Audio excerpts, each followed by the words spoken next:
Marshall Pruett, Sebastien Bourdais. No. Bacon, hamburger, French fry.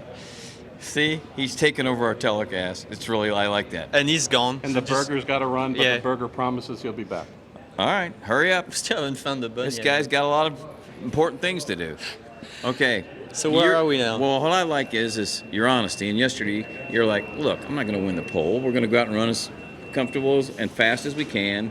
You end up 7th quick. Pretty damn good for a little team like Dale Coyne, as usual. And when you look at the way the whole pole position thing shook out, Team Penske, the best resources, the most experience, wins the pole by a fraction. No real surprises. A couple of surprises. I was surprised that Alex didn't put up a faster speed than that. He was really unhappy, so I'm not quite sure what happened to him, but I wouldn't be surprised that something went serious wrong. He was massively trimmed and had a big drop-off, so not quite sure what happened there. And then surprise with Joseph. Like, you have 2 Penske cars that are like right up there, and just like Ilio yesterday, one just doesn't go. Yeah. And, Joseph was flat. I mean, there's no doubt about that. So, I don't know, did they miss on gears with the wind and the conditions? There was no practice.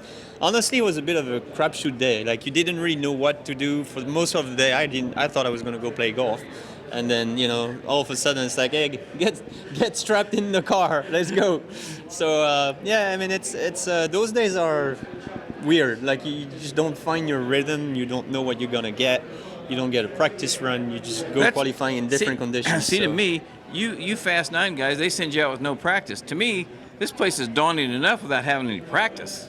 Yeah, but we don't practice for the most part. If we got a good read on Fast Friday, and we didn't practice on Saturday morning. Like, Craig and I, we're on the same page on that. If you know what you know and you're comfortable with the car, you're just like, hey, you know what? We know that car. We're just gonna rub on it and send it. So the big thing is, like, should we have trimmed more? We could have. Yeah. Would it have done something? Maybe. It wouldn't have been on pole. So not a big deal, and that's why we didn't touch it. Good race car though. I don't know. We'll find out. I thought it was pretty decent at times. Sometimes it really was not that great. So it depends so much on conditions, like temperature, humidity, sun. Just a lot of variables. Like you were talking about weather. I mean, man, this is crazy. Like you go from high 60s to high 80s, sun, overcast, windy, not windy. I mean, talk about throwing curveballs. And again, you're not going to be running from Monday until Friday. You're not going to run on Saturday. You're going to go in the race. It seems to be like right now it's going to be about mid-80s, and we could be on for a trip. Yeah. It's just I was going to grab James. Yeah. Hey, Hinch. Yo. Come on in. Look, Herdmania. Here's the new kid in town. Yep, there he is. Thank God we don't have to see anybody else hugging Very you. You're impressive. in the damn race. Yes, at least.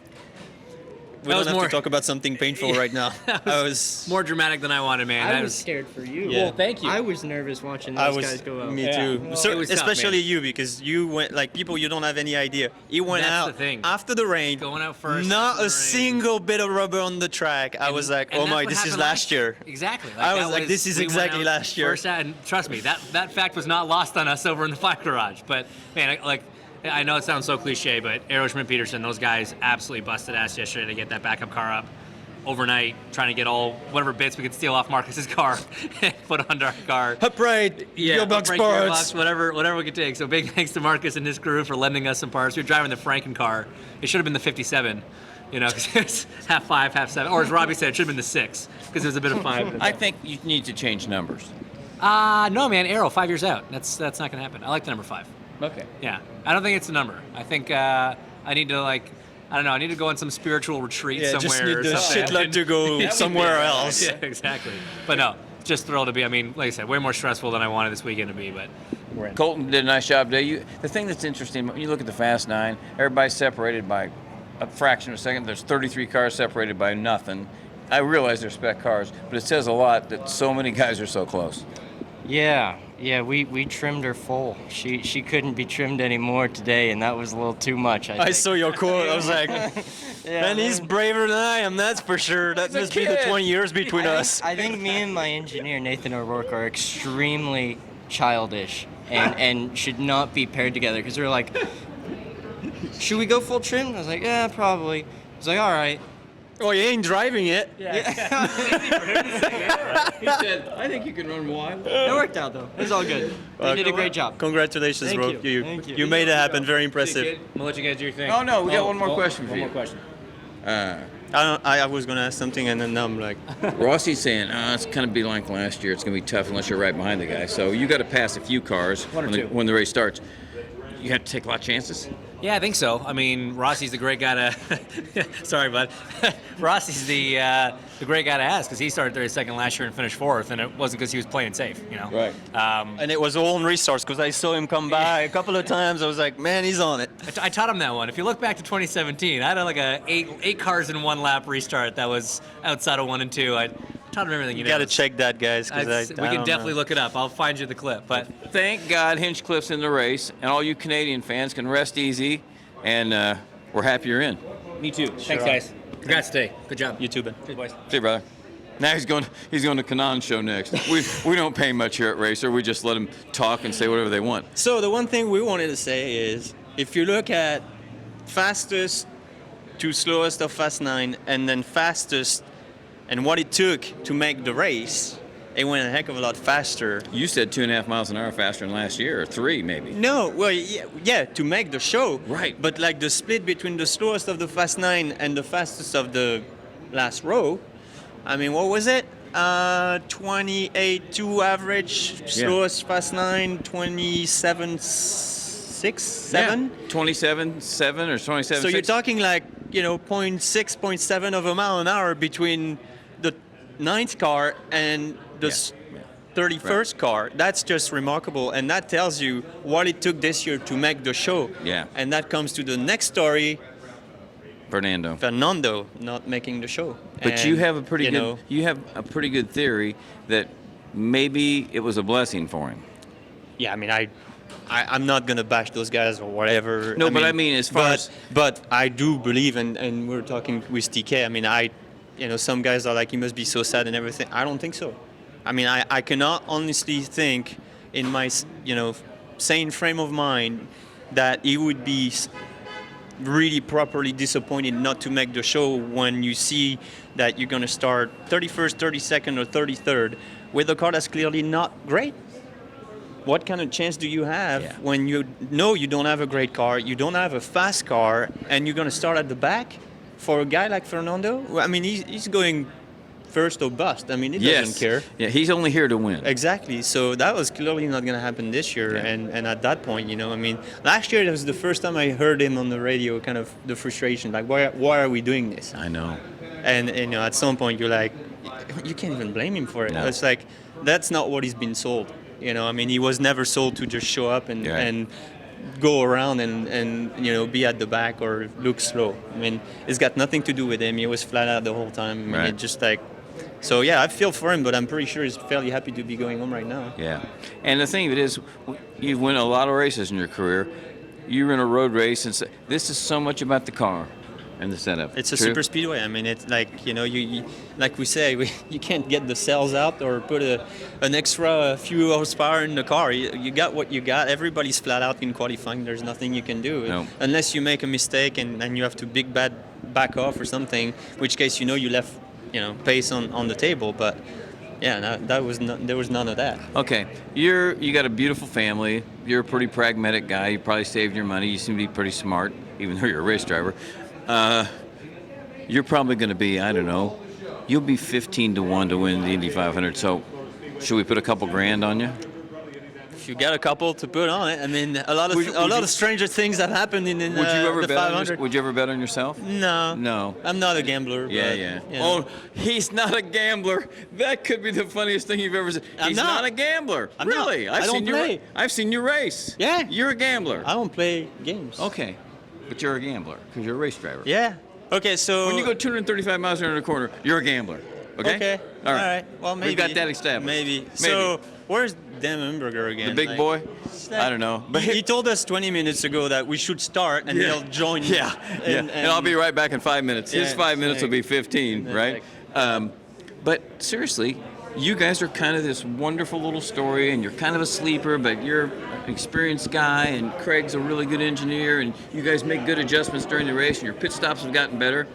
Stranger things have happened than you winning this race. Like I said, I mean, stranger things have happened for sure, and we're gonna give it our best shot, like we do all the time, and those guys have worked and spent a lot of time and resources on optimizing the 500 race, and hopefully we get rewarded. I mean, honestly, I'd be super pumped with the top 5 if we can get the crown jewel, man.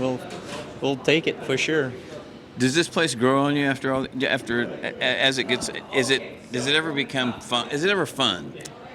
That's not the word I would use. I mean, it's a bit of a mental game. Yeah. I think it's very draining. You're there for a long time.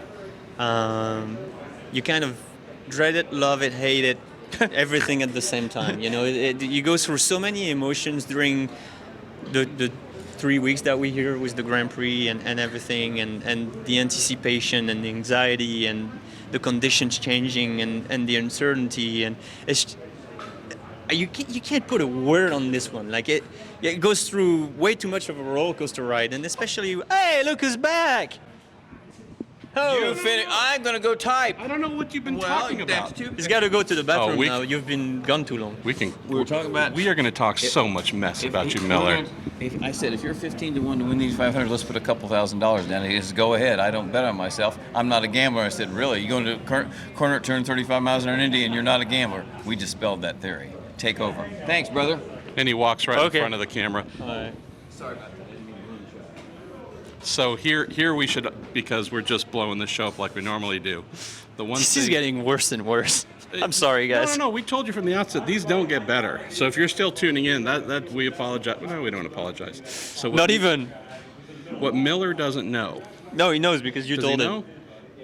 Did I? Yeah, you said it in front of him. You burned the surprise. Oh. Oh, so that All right. baby's going on the Juncos car. So I made a deal with Ricardo Juncos that if they qualified, this sticker here is going on their car for the 500. Miller hates Miller, is going to hate it. He hates any kind of attention, which is Yes, funny because he all seems to wants be is attention. Yeah. So, okay, so now that I've thoroughly destroyed the flow, everything you were talking about, and ruined the show, what can I do to help make it worse? I don't know. Just say what you wanted to talk about. I'll tell you if we covered it. Did you guys notice that McLaren might not be in the show?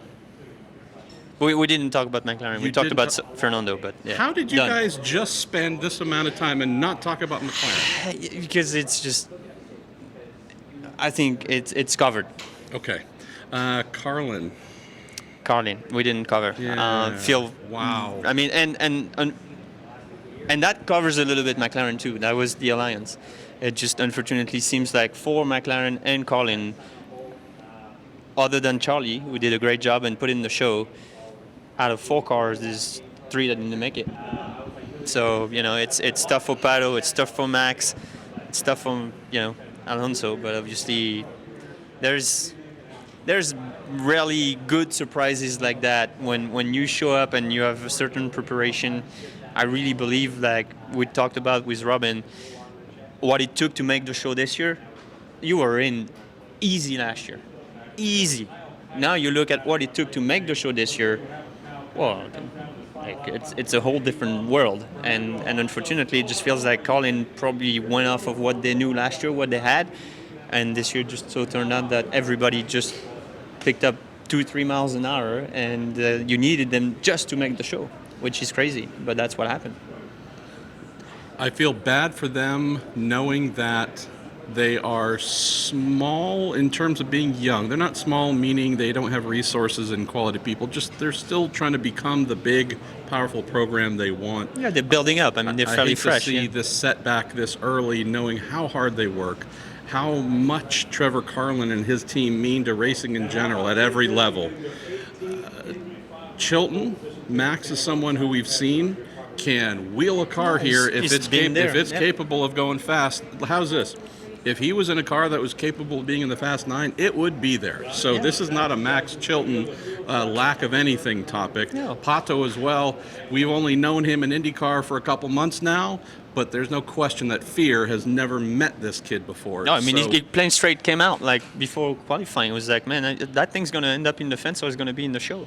I was like, oh boy, but this I mean, speaks to years. he didn't back off. Like nobody backed off today, and yeah, I mean, it was just pure car speed, and unfortunately, they just didn't have it. And we've seen years where a team, it could be Schmidt-Peterson, it could be Andretti, where as a whole, whatever it is that they thought going into the off season was going to be the magic ticket to develop for the Indy 500, they were off on whatever it's never one thing, but often it's an approach. It might be trying to do something different than before that just doesn't work out. And across a couple of team cars, you see that manifest in something like this. So what I hope, I spoke with Max afterwards. He was a little bumpy, as I would be too, but he said, this is not going to diminish our resolve. And that's the only thing you worry about, is when a team like this struggles at the biggest event and they're still new to the paddock. No, they're gonna keep plugging away. Exactly. They're So gonna that keep digging. was great to hear from Max. Do you guys speak about Ed Carpenter Racing being a bunch of badasses? Nope. Ed Carpenter Racing, a bunch of badasses. I love seeing the whole three cars in the Fast 9, same as last year. Missed the pole by a hair. I mean, Ed, stud as usual. Spencer, right there. Ed, no mistakes. Super solid run. Strong, fast first lap, and then 3 identical laps. I mean, they just did the job. I mean, Simon just was spectacular today. I don't know what he did. I mean, I'm sure the wind was a factor. I mean, if you got the wind, a little gust going down turn 3 helping, and then no gust going back to turn 1 could have been just the difference, honestly. But yeah, he just got it done, and really happy for him. It was interesting being on pit lane during, say, the last chance qualifying session, and it was kidding, of course, but all right, and Max Chilton starting his run, and the clouds disappear, and the sun is out, and it's like, I guess the Lord doesn't. And then now it's Fernando Alonso's time, and the clouds come out, and it gets better. So it was, again, not necessarily equal from every single car in entry. No, conditions were Fast 9 too. So, but it was mostly the wind. Like temperature was not that big a factor, honestly. Like sun or no sun, it didn't have the time to heat up the track enough that it would have made anybody slide. It was way cooler than yesterday. So I really believe like the wind was the big killer, because it was like the difference between shifting, not shifting, getting a gust bugging the car down on the headwind. So it was, yeah, I mean, it could have been the difference between making the show, not making the show, and a couple of positions in the Fast 9. did you guys speak about IndyCar and giving IndyCar credit for making some significant revamps to the qualifying procedure over 2 days that led to some of the greatest 2 days of qualifying drama in my lifetime? Yeah, stories, definitely a lot of stories. No, we did not cover that either. But It's just kind of why we need you to I be guess, there. yeah. Like, If sorry only guys. Robin just Miller like- was a reporter who kind of taught me most of what I know. But just think about this, with this change to the structure, the 30 that are fastest on Saturday get in, it builds the drama of who isn't in for the next day. We throw in some rain, we throw in all kinds of stuff. Ricardo Juncos' team, of the 5 cars of the 6 that went out this morning for the 30-minute practice session, Kyle Kaiser was missing. They did not go out because They knew. They just stuck to their plans. Just Well- like, we did. They liked their car. They just polished it, threw everything they had on it, and just went out confident with what they had. And they executed, and it worked. I mean, sometimes making more attempts is just making wrong adjustments. And when you have a good read and you like your car, don't touch it. So think about this. Ricardo said his team had been working 42 hours straight by Saturday night, recovering from Kyle's giant crash on Friday. And Ricardo said, we're starting to make mistakes because everyone's so exhausted. Everyone needs to go home, get some real rest, come back in the morning. We're going to miss practice. We know this. We're going to give up that 30 minutes. Is that the pole sitter, Simon Pagenaud? Holy cow. It's almost, I blame you. You kind of got him over here. Well, we had Colton stop by. No, we had I didn't Inch say stop we by. wanted Simon. I'm just saying I Okay. blame you. Okay. Anyways, the decision to skip those 30 minutes and just believe that spending that extra time, plus the rain, Ricardo said, helped as well, to just look for little things they could everything back. improve. Yeah, but look for any little things they could improve or polish on. He said, without that decision, ballsy decision, they wouldn't have made the show. So I love rolling the dice like that. I'm exhausted, and I have done nothing. It's all mental exhaustion. And Sage. Oh, did you see Sage? Honestly, I'm super happy for Dryer and Rainbolt and Sage to be in the show. But I mean, I've never seen Sage that wrecked. Like he needs a full week of recovery from what he's gone through this weekend. Like plain straight. Bring him some crayons and coloring books And things that'll make him Legos and happy. whatnot. I mean, Yeah. it's just. Yeah, I mean, and it just tells you how much of a mind game this place is, and it didn't fail again. Let's close on this. Yeah, because this is like 30 minutes in the making, Who cares? so No one watches this garbage anyways. So I'm going to say this. I'm going to hold on to you so you don't run away. So this guy qualified 7th, was it? Mm-hmm. You were running 7th, 8th, whatever for most of the week on the getting a toe. You had some really good no toes. Throughout this week, you shared a lot of very deep and honest and personal things about the fears, about the struggles to do this. No, that most people would not. And this is not you complaining because you're 28th and can't figure stuff out. This is you bringing people inside.